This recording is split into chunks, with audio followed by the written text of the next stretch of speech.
শিৱসাগৰত ৰাষ্ট্ৰীয় স্বয়ংসেৱক সংঘৰ প্ৰান্ত পথ সঞ্চালন দিৱস উদযাপন। শকতি বান্ধিবৰ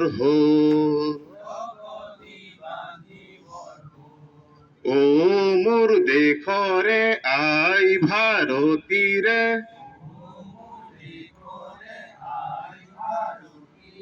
নৱ জোৱানৰ শিৱসাগৰত আজি ৰাষ্ট্ৰীয় স্বয়ংসেৱক সংঘই প্ৰান্ত পথ সঞ্চালন দিৱস উদযাপন কৰে।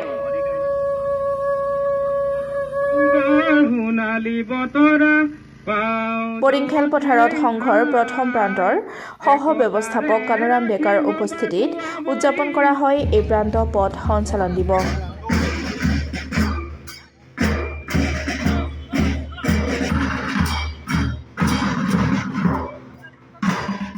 এই উপলক্ষে বৰিং খেলপথাৰত ৰাষ্ট্ৰীয় স্বয়ংসেৱক সংঘৰ কেইবা শতাধিক কৰ্মীয়ে নিৰ্দিষ্ট পোছাক পৰিধান কৰি একত্ৰিত হয়। তাৰ পাছতে বন্তি প্ৰজ্বলন কৰে ৰাষ্ট্ৰীয় স্বয়ংসেৱক সংঘৰ অসম প্ৰান্তৰ সহ-ব্যৱস্থাপক কানুৰাম ডেকাই। ৰাষ্ট্ৰৰ সাৰ্বভৌমত্ব, একতা, অখণ্ডতা ৰক্ষাৰ বাবে যাতে সংঘৰ কাৰ্যকৰ্তাসকল সদা প্ৰস্তুত থাকে তাৰ বাবে তেওঁ আহ্বান জনায়। ৰাষ্ট্ৰীয় স্বয়ংসেৱক সংঘৰ ইয়াৰ উপৰিও সংঘৰ সদস্য তথা বিষয়ববীয়াসকলে চহৰৰ ৰাজপথত সমদল উলিয়াই দেশৰ হকে কাম কৰি যোৱাৰ সংকল্প গ্ৰহণ কৰে।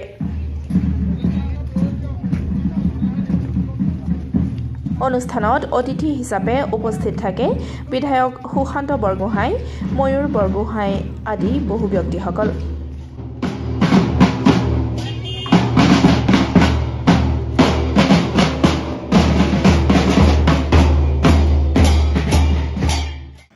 চোৱাৰ কাৰণে অধীৰ আগ্ৰহেৰে বাট চাই আছে। সেয়েহে মই বিশেষ নকওঁ, মাত্ৰ চমু অলপ কৈ মোৰ গতি সামৰি মাৰিম। শাস্ত্ৰত কৈছে, এতৎ দেশ প্ৰসূতস্য সকাশাদ অগ্ৰজন্মনঃ সং সং চৰিত্ৰং শিক্ষেন অবিশ্যন্তি সং সং শিক্ষেন এতৎ দেশ প্ৰসূতস্য সকাশাদ অগ্ৰজন্মনঃ সং সং চৰিত্ৰং শিক্ষেন। বিভিন্ন স্থানত আজি এই শুভ দিনটোত প্ৰান্ত পথ সঞ্চালন দিৱস হিচাপে উদযাপন কৰা হৈছে। তাৰেই নিমিত্তে আমি আমাৰ শিৱসাগৰ জিলাতো পথ সঞ্চালন কাৰ্যসূচী আমি আজি অনুষ্ঠিত কৰিবলৈ আগবাঢ়িছোঁ।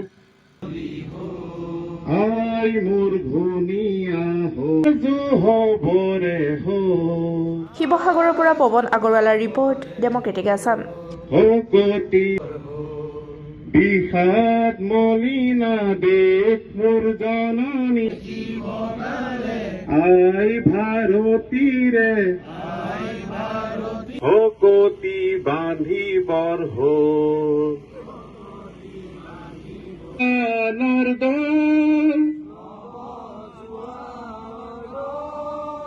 সাজু হবৰে শকতি বান্ধিবৰ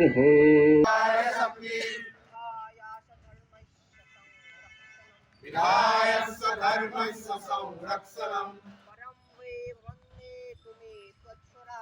परं वे भवन्ने तुमे तत्स्वराष्ट्रं समर्था भवत्वा शिषा ते विषं भारत माता की जय।